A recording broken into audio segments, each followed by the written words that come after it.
अस्सलाम वालेकुम दोस्तों, कैसे हो? ठीक ठाक खैर खैरियत से हो? दोस्तों, हमारे जो टॉपिक से चल रहे हैं आजकल, पुल्मोनरी जो डिजीज होता है, आजकल जो सीजन चेंज हुआ है उनके बारे में हमारे टॉपिक चल रहे हैं। तो आज हमारा टॉपिक जो है इस्थमा के बारे में, जो हम लोग दमा बोलते हैं। इस्थमा जो ये कंडीशन है, कंडीशन किस चीज़ का कंडीशन है? एयरवे का कंडीशन है।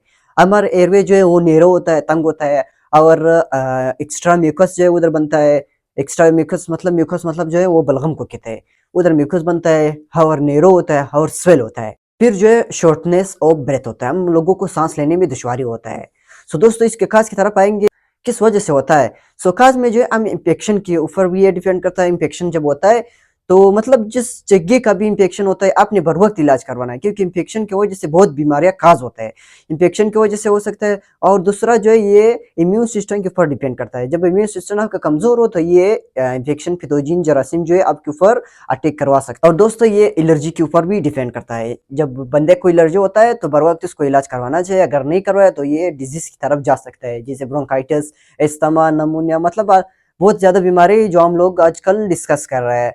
तो ये हो गया काज। इस्तेमाल में दोस्तों जो हमारे लंग्स में जो है अलवलाई होता है। अलवलाई जो है हमारा अलवलाई जो है वो किस चीज का काम करता है? गैसेज एक्सचेंज करवाता है।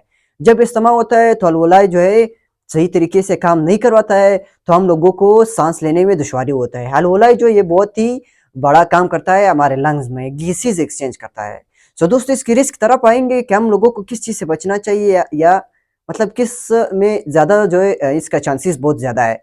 तो फर्स्ट ऑफ ऑल जो ये स्मोकिंग के ऊपर बहुत डिपेंड करता है। जो बंदे स्मोक करते हैं तो उसके ऊपर भी डिपेंड करता है, और जो उनके साथ बैठे हुए मतलब वो कह रहे हैं हम लोग ने स्मोकिंग नहीं किया है। आपने स्मोकिंग नहीं किया, उसका धुआं है तो आपके जिस्म के अंदर और लंग्स के अंदर तो जा रहे हैं, तो इसको उसको भी हो सकता है जो लोग इसके साथ बैठे हुए हैं।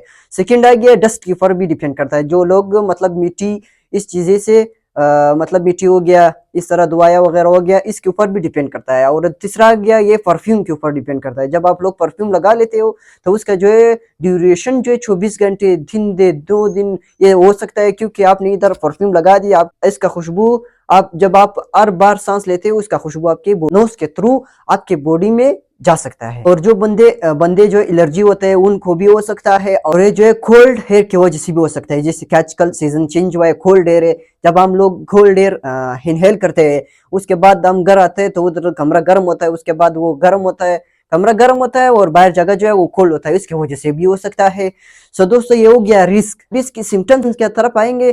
किसकी अलामत क्या हो सकती है कि हम जो है पहचान ले किस बंदे को वाकई में इस्तेमा है या कोई और बीमारी है। पहले इसको चेस्ट में पेन होगा और शॉर्टनेस ऑफ ब्रेथ होगा, सांस लेने में दुश्वारी होगा। और इसके साथ कप होगा, कप के साथ जो है रनी नोज भी होगा, विजलिंग सोन भी होगा, और इसके साथ जो है स्पूटम इसमें लाजमी है, स्पूटम भी इसके साथ होगा। बलगम जो होता है तो बलगम भी होगा। उसके बाद जो है स्लिप डिस्क होगा। इसको मतलब जब ये सोता है फिर इसको सोना भी सही तरीके से नहीं आता है, क्योंकि सांस लेने में दुश्वारी होता है। तो ये सिम्टम्स में आ गए जब हम लोग जो है रिकॉग्नाइज कर सकते हैं।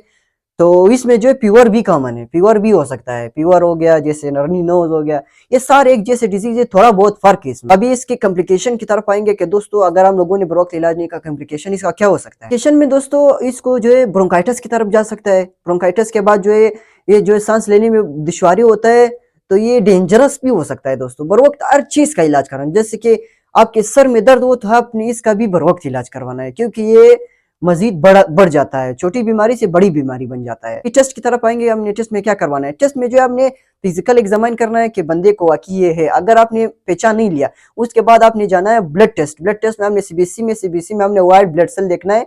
अगर इम्यून सिस्टम कमजोर है तो हमने इम्यून सिस्टम जो है वो बेहतर बनवाना है। हमने जो फिर जाना है इमेजिंग टेस्ट की तरफ। जो इमेजिंग टेस्ट में हमारे पास एक्सरे आ गया, एक्सरे में देखते हैं, एक्सरे में जो है हम साइनोसिस देखते हैं। तो साइनोसिस भी हमारा टॉपिक है, इसी से रिलेटेड है। तो उसके बाद अगर एक्सरे में सही नहीं आएगा उसके बाद सीटी स्कैन करवाते हैं। तो इसके बाद जो हमने स्पुटम टेस्ट लाजमी करवाना है। स्पुटम टेस्ट इसमें लाजमी है, स्पुटम टेस्ट में भी लाजमी है और टीबी भी लाजमी है। दोस्तों, ये हो गया। उसके बाद आते हैं ट्रीटमेंट की तरफ। हमने इलाज किस तरह करवाना है। आप घर बैठे ही आप इलाज करवा सकते हैं, इतना मुश्किल नहीं है। फिर भी आप लोगों को इस चीजों का नॉलेज होना चाहिए। तो फर्स्ट ऑफ ऑल हमने इसको ब्रोंको डायलेटर्स देना है। ब्रोंको डायलेटर में क्या आता है? विंटोलिन आता है, विंटोलिन के साथ ब्रेटनिल आता है, ब्रेटनिल के साथ मुंटेलिकास्ट आता है, हमने ये देना है। उसके बाद एंटीबायोटिक देना है, नॉर्मल चीजें देना है, जैसे कि इजिथ्रोमाइसिन हो गया, क्लेरिथ्रोमाइसिन हो गया, मोक्सिक्लिव ग्रुप हो गया, कोई मिक्सिक्लिव ग्रुप हो गया, ये हमने देना है, एक देना है इन लोगों इसमें से। एंटी एलर्जिक ड्रग्स भी देना है। एंटी एलर्जिक्स में रिजेक्स हमारे पास होते हैं। रिजेक्स का जो फार्मूला है सिट्रीजिन आता है, एक फार्मूला हमारे पास जो है लियोसिट्रीजिन आता है, एक फार्मूला हमारे पास पेक्सोपिनाडिन आता है, एक फार्मूला हमारे पास लोरोटाडाइन आता है। तो पहले आपने जो है सिट्रीजिन फार्मूले से स्टार्ट करवाना है।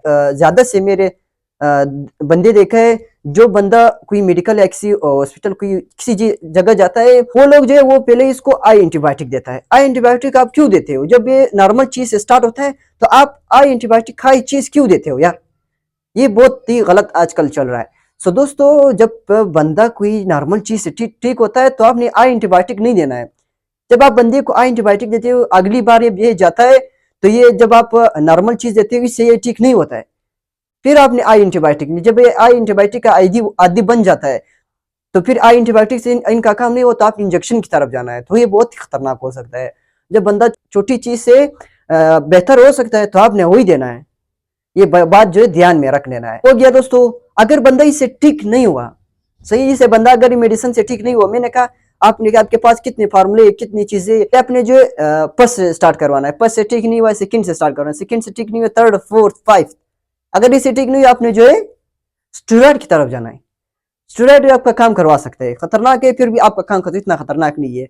अगर आप इसके आदी बन जाते हो स्टेरॉइड को, तो ये आपके लिए फ्यूचर में खतरनाक बन सकता है। तो हम इसको क्या देंगे लास्ट में? स्टेरॉइड थेरेपी देंगे, जो डेक्सामेथासोन, डिकाड्रान, ये स्टेरॉइड है, और इसके साथ हम एंटीबायोटिक्स देंगे। सो दोस्तों, ये था छोटा टॉपिक जो मैंने आप लोगों के साथ शेयर किया, इस्तेमा के बारे में था छोटा टॉपिक। अगर आपको इस तरह वीडियोस पसंद है तो यूट्यूब को जरूर सब्सक्राइब करें। सो मिलते हैं नेक्स्ट वीडियो में। अल्लाह हाफिज।